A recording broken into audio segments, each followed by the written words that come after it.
I'm Lauren Andres. I'm a senior lecturer here at the University of Birmingham, and I work in the School of Geography, Earth and Environmental Sciences. And I'm the principal investigator on the SAPER Project, so South African Planning Education Research.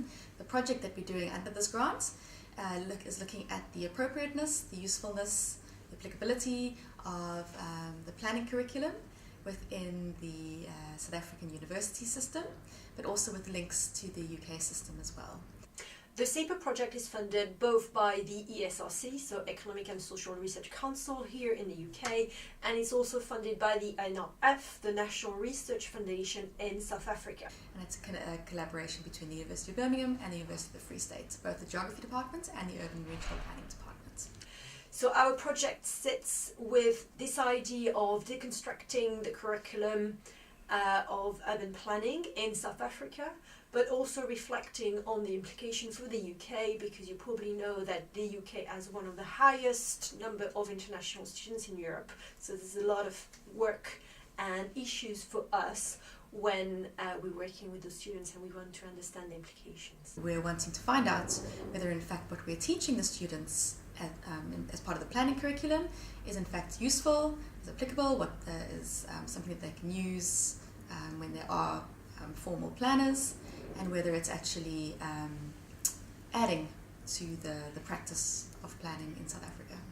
Yes, I trained as a town planner here in the UK, and I've also worked for a local authority. So I've worked in practice, and I've also worked for the Town Country Planning Association as part of their planning aid activities back in the 1980s. So I've had quite a lot of experience in practice before I came into academia.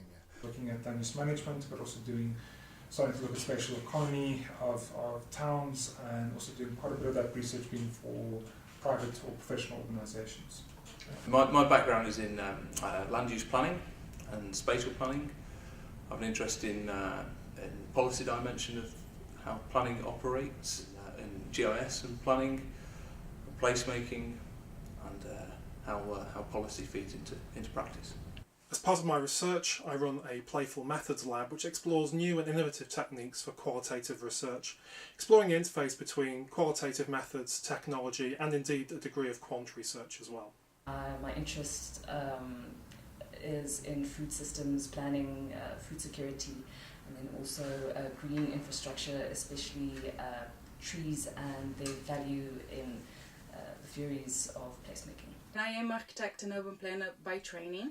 I have a Master's in International Cooperation in Urban Development and a PhD in urban planning. All the planning schools have been re-looking at their curricula, part of a national recurriculation process, but also because of the challenges facing the country and the profession. There are very few planners in the country at the moment. I think we've got about 2,500, maybe 3,000 registered professional planners. And so there are very few of us, and those of us that they have a lot of responsibilities in terms of wherever we work.